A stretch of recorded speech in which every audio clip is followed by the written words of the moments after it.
Sale tax के अंदर किसने रजिस्टर होना है? अगर आप इंपोर्टर हैं, होलसेलर हैं, डिस्ट्रीब्यूटर हैं या रिटेलर हैं या मैन्युफैक्चरर हैं, क्या सब ने रजिस्टर्ड होना है?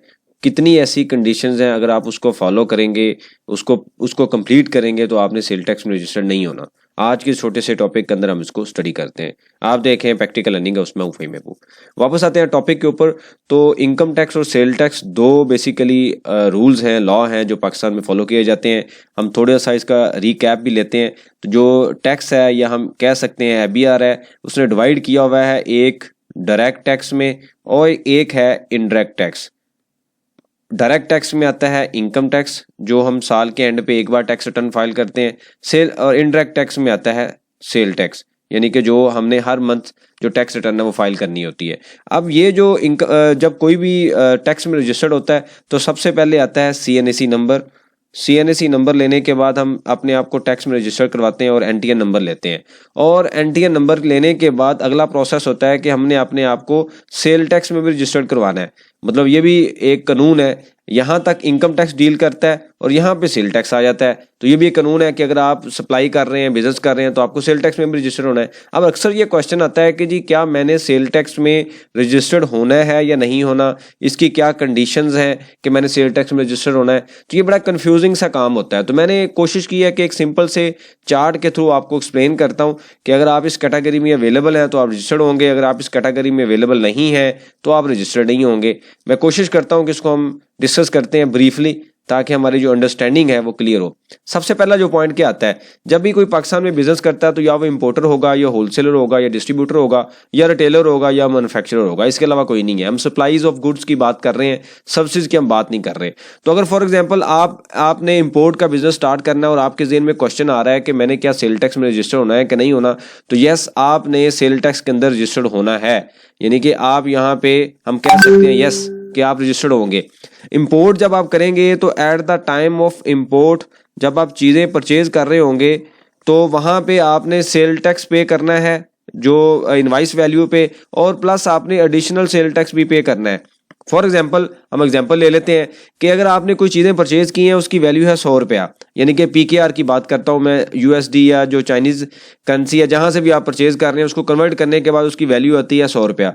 उसके बाद हम ये कहते हैं कि यहाँ पे कुछ ड्यूटीज़ हैं, फॉर एग्जाम्पल 20% ड्यूटी है, तो आपने 20 रुपये की ड्यूटी पे की, 120 आ गया। अब 120 के ऊपर आपको 18% तो एक सेल टैक्स चार्ज किया जाएगा और 3% फर्दर एडिशनल टैक्स भी चार्ज किया जाएगा। तो हम अज्यूम करते हैं कि इसकी जो वैल्यू है ना, वो हम ये कहते हैं तकरीबन 1900 रुपये है और 3 रुपये के हम कहते हैं 3 है। तो टोटल हमारे पास इसकी वैल्यू आ जाती है जो यहाँ पे हमारी टोटल आप वहाँ पे at the time of import पे कर रहे होंगे। अब ये जो दो टैक्सेस है ना, मैंने अज्यूम किया है, आप इसको सही कैलकुलेट कर लीजिएगा। 120 को 21% के साथ मल्टीप्लाई करेंगे तो सही वैल्यू आएगी। अब ये जो आपने 1930 22 रुपये पे किया है ना, ये बेसिकली आपके लिए एक एडजस्टेबल टैक्स है in the form of sale tax, यानी कि आपका ये इनपुट टैक्स होता है। सेल टैक्स की लैंग्वेज में दो तरह के टैक्स यूज किए जाते हैं। दो तरह की मतलब जो चीज़ें हैं वो डिस्कस होती हैं। एक को हम कहते हैं आउटपुट टैक्स और एक होता है इनपुट टैक्स। जो इनपुट टैक्स है, जो भी चीज़ आप परचेज कर रहे हैं, चाहे वो लोकल परचेज है या इम्पोर्ट है, तो वहाँ पे जो आप पे कर रहे होंगे वो हम कहते हैं इनपुट टैक्स। तो ये जो आपने यहाँ पे किया है, ये क्या है? Input tax. और जब ये चीज़ें आप लोकल सेल करते हैं तो वहाँ पे जो टैक्स हम पे चार्ज करते हैं सेल्स के ऊपर, तो वहाँ पे हम ये उसको कहते हैं आउटपुट टैक्स। तो फार्मूला क्या होता है? Output tax minus input tax is equal to sale tax payable. अब ये एक सिचुएशन है।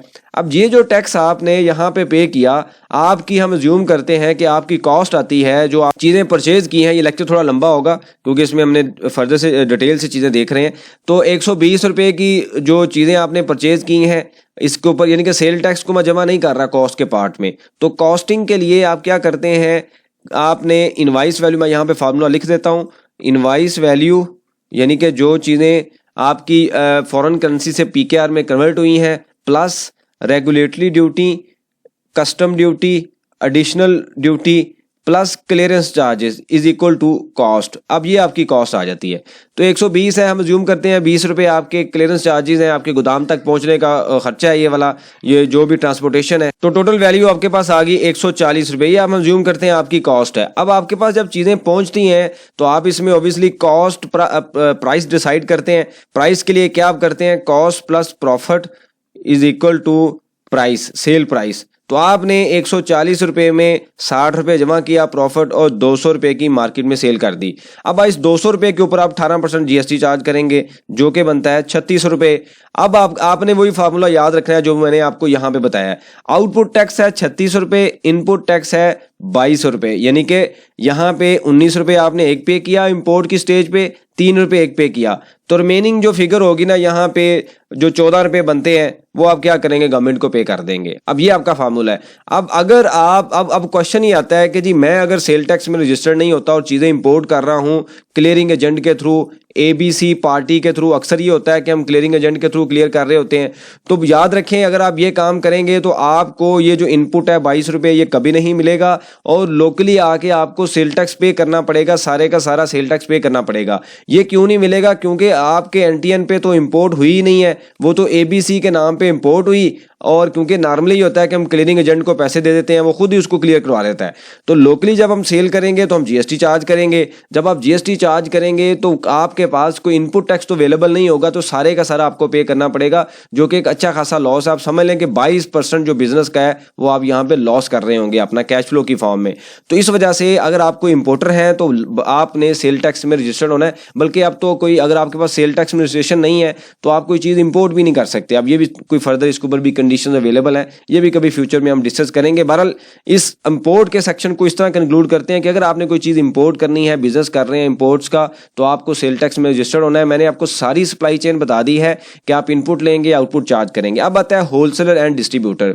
अब इन लोगों ने भी रजिस्टर्ड होना है। अब याद रखें ये जो होलसेलर या रिटेलर होते हैं ये खुद चीज़ें तो बनाते नहीं है, मतलब ये है कि इन्होंने मैन्युफैक्चरर से चीज़ें परचेज करनी है। ये मैन्युफैक्चरर है, मैन्युफैक्चरर क्या करता है, या तो होलसेलर को सेल करता है, या वो डिस्ट्रीब्यूटर को सेल करता है, या वो डायरेक्ट रिटेलर को सेल करता है, या उसकी अपनी कोई फैक्ट्री आउटलेट होता है जिसमें फेयर प्राइस शॉप हम कह सकते हैं। तो ये एक प्रोसेस है, यहाँ पे चीज़ें बनती हैं और स्टेप बाय स्टेप यहाँ पे आके चीज़ें सेल होती हैं। अब ये जो बंदे हैं ना, ये डिस्ट्रीब्यूटर हैं या होलसेलर हैं, इन लोगों का जो बिजनेस है वो रिटेलर से ज़्यादा है। यानी कि अगर कोई चीज़ ये परचेज कर रहे हैं तो इन्होंने अपने आप को सेल टैक्स में रजिस्टर करवाना है। अगर ये किसी सप्लाई चेन, ऐसी सप्लाई चेन में इन्वॉल्व हैं कि वो टैक्सीबल एक्टिविटी है, मतलब इन्होंने अपने आप को सेल टैक्स में रजिस्टर्ड नहीं करवाएंगे, तो इनके लिए एक और लॉस भी है। वो कौन सा लॉस है कि जब कोई मैन्युफैक्चर चीज़ सेल करेगा होलसेलर को या डिस्ट्रीब्यूटर को, तो वो फॉर एग्जांपल 100 रुपये की चीज़ है, 18% उसमें GST चार्ज करेगा, 118 की आपको इनवाइस कर देगा। लेकिन अगर होलसेलर या डिस्ट्रीब्यूटर रजिस्टर्ड नहीं है तो 18% वो चार्ज करेगा और 4% भी चार्ज करेगा फर्दर टैक्स, तो आपको चीज़ दी जाएगी 122 की। तो अगर मार्केट में एक बंदा रजिस्टर्ड है जो कि 118 की चीज़ ले रहा है, एक अनरजिस्टर्ड है जो कि 122 की चीज़ ले रहा है, तो इस सिचुएशन में आपकी जो प्राइस है वो कंपेटिटिव नहीं रहेगी, आप बिजनेस ही नहीं कर सकेंगे। आप किस तरह परफॉर्म करेंगे? नॉर्मली जो मार्जिन होता है 5 से 10% होता है, तो आपका मार्जिन तो सारा यहाँ पे ख़त्म हो जाएगा।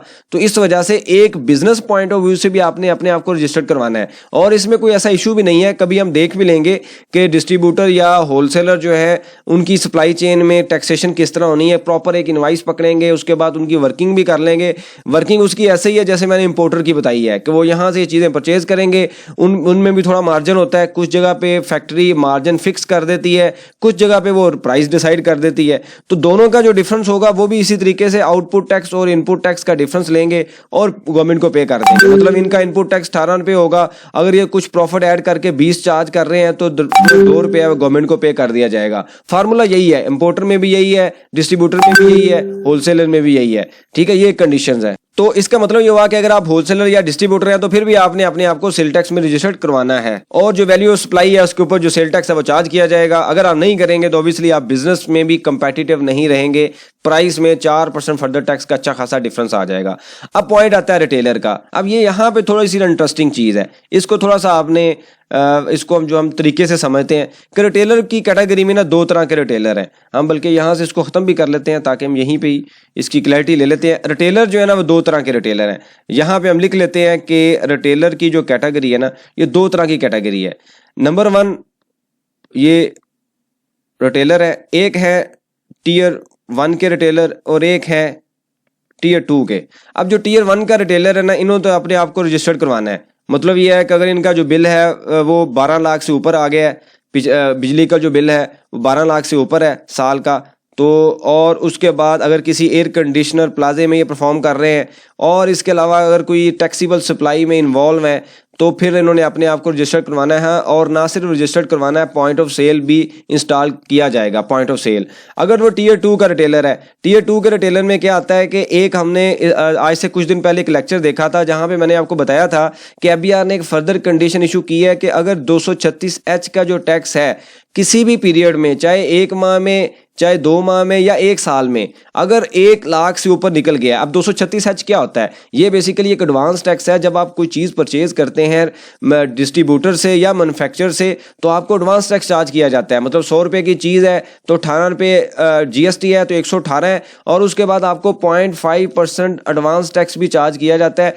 उसके बाद ग्रॉस इनवाइस बनती है। अब 0.5% है फाइलर के लिए रेट, अगर रिटेलर नॉन फाइलर है तो उसके लिए रेट हो जाएगा 2.5%। अब ये जो अमाउंट है ना, ये जो अमाउंट यहाँ पे आ रही है, जो चार्ज हो रही है, इसके ऊपर एफबीआर ने क्लैरिटी इशू की कि जी अगर 1 लाख से ऊपर ये अमाउंट निकल गई महीने की या साल की या 6 माह की, 1 साल की लिमिट के अंदर, यानी कि 1 साल में अगर ये अमाउंट 1 लाख से ऊपर निकल गई तो रिटेलर जो होगा, चाहे वो टीयर 2 का रिटेलर है, ना उसका बिल अगर 12 लाख से भी कम आ रहा है, एयर कंडीशन प्लाजे में भी नहीं इन्वॉल्व है, फिर भी उसने जो सेल टैक्स में रजिस्टर्ड होना है। अब यहाँ पे बड़ा एक ज़बरदस्त एक और पॉइंट है कि अगर जो टीयर 2 का रिटेलर है, अगर तो वो होगा फाइलर, तो उसके लिए लिमिट हो जाएगी 20 मिलियन यानी कि 2 करोड़ की। अगर वो नॉन फाइलर है तो फिर उसके लिए लिमिट हो जाएगी 4 मिलियन यानी कि 40 लाख रुपए की।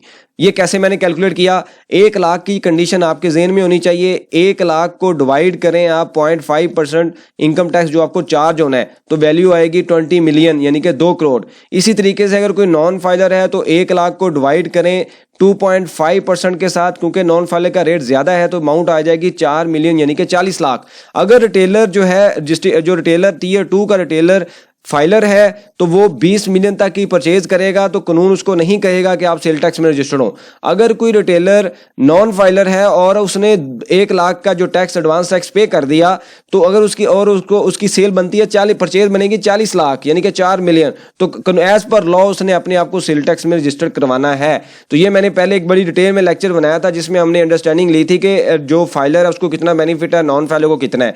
तो रिटेलर के केस में 2 कंडीशन हमने स्टडी कर ली कि टीयर 1 का रिटेलर है, कोई कंडीशन नहीं है 1 लाख की, ये 3 कंडीशन उसने फॉलो की तो उसने अपने आप को सेल टैक्स में रजिस्टर्ड करवाना है। ना सिर्फ सेल टैक्स में रजिस्टर्ड करवाना है, पॉइंट ऑफ सेल भी इंस्टॉल करवाना है। टीयर 2 के रिटेलर में 2 कंडीशन है, अगर तो वो 1 लाख की एडवांस टैक्स की लिमिट को फॉलो कर रहा है, अबव उससे ऊपर निकल गया है तो उसने सेल टैक्स में रजिस्टर्ड होना है। अगर वो 1 लाख की लिमिट से नीचे है तो वो सेल टैक्स में रजिस्टर्ड नहीं होगा। 1 लाख एडवांस टैक्स की बात हो रही है। परचेज फाइलर के केस में 20 मिलियन है और नॉन फाइलर के केस में 4 मिलियन है। ये मैंने आपको नीचे एक्सप्लेन भी कर दिया। अब हम आते हैं जनाब मैन्युफैक्चरर के ऊपर। मैन्युफैक्चरर में भी 2 तरह के मैन्युफैक्चरर हैं। एक आता है कॉटेज इंडस्ट्री, स्मॉल मैन्युफैक्चरर, और एक है जो प्रोडक्शन यूनिट्स हैं, बड़े मैन्युफैक्चरर हैं, बिग मैन्युफैक्चरर हम कह सकते हैं।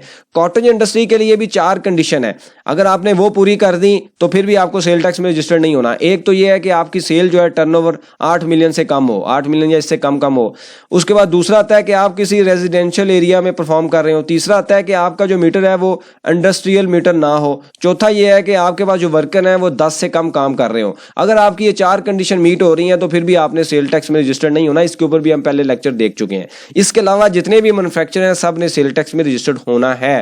तो ये हमने थोड़ी सी मैंने कोशिश की है कि आपको, क्योंकि आप सप्लाई के केस में देखें तो पूरे पाकिस्तान में या इंपोर्टर है या होलसेलर है, डिस्ट्रीब्यूटर है, रिटेलर है या मैन्युफैक्चरर है, इसके अलावा कोई ऐसा दूसरा बंदा नहीं है जो काम कर रहा है। किसी न किसी फॉर्म में यही लोग होते हैं जो बिजनेस कर रहे होते हैं। फिर हमने देखा कि इंपोर्टर भी रजिस्टर्ड होगा, होलसेलर डिस्ट्रीब्यूटर भी रजिस्टर्ड होगा। होलसेलर और डिस्ट्रीब्यूटर अगर रजिस्टर्ड नहीं होता तो कंपेटिटिव प्राइस पे सेल ही नहीं कर पाएगा क्योंकि उसको फर्दर टैक्स चार्ज होगा। रिटेलर में 2 कैटेगरी हमने देख ली, टीयर 1 का रिटेलर, टीयर 2 का। टीयर 1 वाले में रिटेल होना है, रजिस्टर्ड होना है, पॉइंट ऑफ सेल भी इंस्टॉल करवाना है। टीयर 2 में अगर फाइलर होगा 20 मिलियन तक परचेज करेगा तो रजिस्टर्ड नहीं होगा। अगर नॉन फाइलर होगा 40 लाख यानी कि 4 मिलियन तक की परचेज करेगा तो कानून के मुताबिक रजिस्टर्ड होगा। ना सिर्फ रजिस्टर्ड होगा, पॉइंट ऑफ सेल भी इंस्टॉल किया जाएगा। मैन्युफैक्चरर के केस में हमने देख लिया कॉटेज इंडस्ट्री है, 4 कंडीशन मीट होंगी, 8 मिलियन से कम सेल होगी, रेजिडेंशियल एरिया में काम कर रहा होगा, इंडस्ट्रियल मीटर नहीं होगा, इलेक्ट्रिसिटी मीटर, 10 लोग से कम काम कर रहे होंगे तो कॉटेज इंडस्ट्री है, फिर भी आपने रजिस्टर्ड नहीं होना। उसके बाद हमने देखा मैन्युफैक्चरर है। अदर देन दैट जितने भी कॉटेज इंडस्ट्री के